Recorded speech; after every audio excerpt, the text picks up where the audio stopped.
Gram panchayat Balapur से gram प्रधान पद के उम्मीदवार आपके अपने दिलीप कुमार। जी हाँ, याद रखें दिलीप कुमार को और अपना एक एक कीमती वोट दे करके इन्हें भारी मतों से विजयी बनाएं।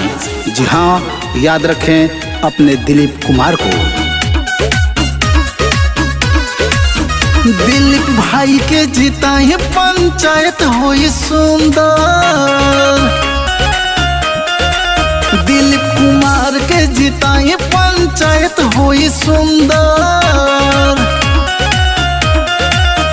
चाचा जोड़े दोनों हाथ अबके दे दिन साथ। चाचा जोड़े दोनों हाथ अबके दे दिन साथ।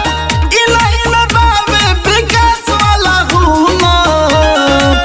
ग्राम प्रधान बनाए पंचायत होई सुंदर। दिलीप कुमार के जिताए पंचायत होई सुंदर।